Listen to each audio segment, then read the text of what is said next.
Pravinkoodu shop നവാഗതനായ ശ്രീരാജ് ശ്രീനിവാസൻ സംവിധാനം ചെയ്ത് സൗബിൻ ഷാഹിർ, ബേസിൽ ജോസഫ്, ചെമ്പൻ വിനോദ് ജോസ്, ചാന്ദിനി ശ്രീധരൻ, ശിവജിത്ത് തുടങ്ങിയവർ അഭിനയിച്ച ഈ മലയാളം ഡാർക്ക് ഹ്യൂമർ ത്രില്ലർ സിനിമയെക്കുറിച്ചാണ് ഇന്ന്. ഒരു ഷാപ്പിലെ കൊലപാതകത്തിന്റെ അന്വേഷണമാണ് ഈ പടം പറയുന്നത്. ഒറ്റ വാക്കിൽ നല്ല പടമാണ്, കണ്ടാൽ നിങ്ങൾക്ക് ഒരു നഷ്ടം ഉണ്ടാവില്ല. ഇനി ഞാൻ എന്തെങ്കിലും സ്പോയിലർ അറിയാതെ പറഞ്ഞെങ്കിലോ എന്ന് പേടിയുള്ളവർക്ക് ഈ വീഡിയോ വേണമെങ്കിൽ സ്കിപ്പ് ചെയ്യാം. പടം കണ്ടതിന് ശേഷം മാത്രം കാണാം. സ്റ്റിൽ ഞാൻ മനഃപൂർവ്വം സ്പോയിലേഴ്സ് വരുത്താൻ ശ്രമിക്കുന്നില്ല കേട്ടോ. ഷാപ്പിലെ കറിയും നാവിലെ രുചിയും പണ്ട് ഏഷ്യാനെറ്റില് അങ്ങനെ ഒരു പരിപാടി ഉണ്ടായിരുന്നു. ഞാൻ പറഞ്ഞു വന്നത് ബേസിക്കലി മലയാളികൾക്ക്, നമ്മൾ സാധാരണക്കാർക്ക് വളരെ വേഗം റിലേറ്റ് ചെയ്യാൻ പറ്റുന്ന ഒരു സ്ഥലമാണ് ഈ ഷാപ്പും പരിസരവും എന്നുള്ളത്. ഞാൻ കള്ളു കുടിക്കാറില്ല, പക്ഷേ ഷാപ്പിലെ ഫുഡ് വാങ്ങിച്ചു കഴിക്കാറുണ്ട്. അവിടുന്ന് കിട്ടുന്ന ആ ഒരു കപ്പ മീൻകറി, അപ്പം കോഴിക്കറി, ആഹാ, അത് വാങ്ങി കഴിക്കാത്ത മലയാളികൾ തന്നെ കാണില്ല. പ്രത്യേകിച്ച് ഞങ്ങൾ കോട്ടയംകാർക്ക് ആൺപെൺ വ്യത്യാസമില്ലാതെ ഷാപ്പിലെ കറിയൊക്കെ ഞങ്ങൾ വാങ്ങിച്ച് കഴിക്കും. കുടിക്കുന്നവരാണെങ്കിൽ കുടിക്കുകയും ചെയ്യും. ഇപ്പൊ അച്ഛനും അമ്മാവന്മാരും ഒക്കെ ഷാപ്പിൽ പോയി കുടിച്ച് പൂസായിട്ട് വരുന്നതൊക്കെ കണ്ടിട്ടുമുണ്ട്. സോ കേരളത്തിൽ ജീവിക്കുന്ന എല്ലാ സാധാരണക്കാരായ മലയാളികൾക്കും പെട്ടെന്ന് റിലേറ്റ് ചെയ്യാൻ പറ്റുന്ന ഒരു പരിസരമാണ്. അവിടെ ഒരു കൊലപാതകം നടക്കുന്നു, അതുമായി ബന്ധപ്പെട്ട ഒരു കേസ് അന്വേഷണം. അത് തന്നെ ഒരു വ്യത്യസ്തമായിട്ടുള്ള ഒരു തോട്ടായിരുന്നു. അത് തന്നെയാണ് പടത്തിന്റെ ആദ്യത്തെ പോസിറ്റീവായിട്ട് പറയാനുള്ളത്. അതുപോലെ ഇതിലെ ആ ഒരു ക്രൈം ചെയ്തേക്കുന്ന ഒരു വിധമുണ്ട്, ആ ഒരു എക്സിക്യൂഷൻ, അത് വളരെ ബുദ്ധിപരമാണ്. അത്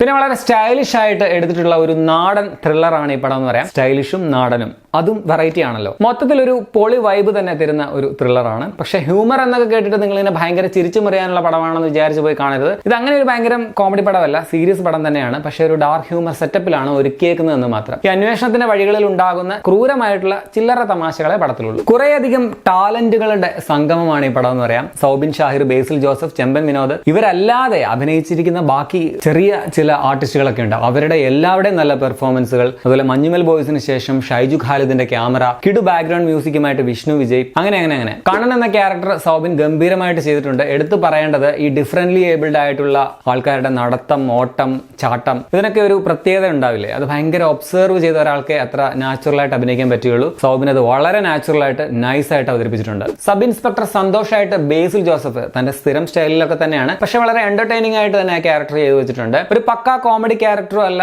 മറിച്ച് ഭയങ്കര സീരിയസ് ആയിട്ടുള്ള ഒരു കഥാപാത്രമല്ല. പുള്ളിയുടെ ദൗർബല്യങ്ങൾ, അതുപോലെ പൊങ്ങച്ചം, ഇതൊക്കെ കുറച്ചുണ്ട്.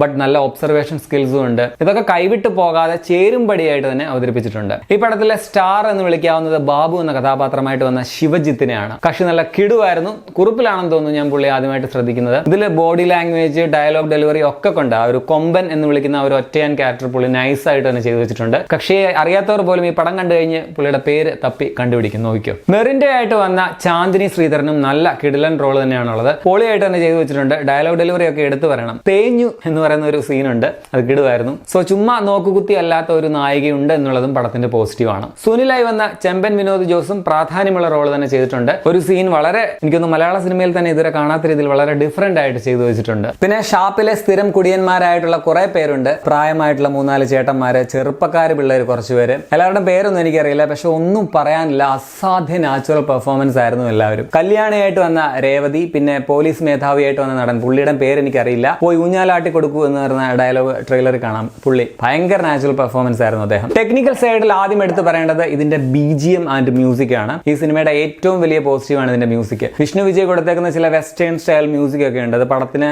എന്തോരം ഇലവേറ്റ് ചെയ്തു എന്നുള്ളത് പറഞ്ഞറിയിക്കാൻ പറ്റില്ല. ഇപ്പൊ സിമ്പിൾ ആയിട്ടുള്ള സീൻ ആണെങ്കിൽ പോലും ഇതിന്റെ BGM കൊണ്ട് ഭയങ്കര കിടുവായിട്ട് തന്നെ അത് മാറിയിട്ടുണ്ടെന്ന് പറയാം. സോ കിടു സ്കോർ. പടം കാണുമ്പോൾ നിങ്ങൾ ഏറ്റവും കൂടുതൽ ശ്രദ്ധിക്കുന്നതും ഇതിന്റെ മ്യൂസിക് ആയിരിക്കും എന്ന് തന്നെ പറയാം. വിഷ്ണു ഗോവിന്ദന്റെ സൗണ്ട് ഡിസൈനും എടുത്ത് തന്നെ പറയണം. ചില മൈന്യൂട്ട് സൗണ്ട് സാധനങ്ങളൊക്കെ ഉണ്ട്, അത് ഞാൻ എന്താണെന്ന് ഞാൻ പറയുന്നില്ല, ഭയങ്കര നൈസ് ആയിരുന്നു. അതുപോലെയാണ് ഇതിന്റെ വിഷ്വൽസ്.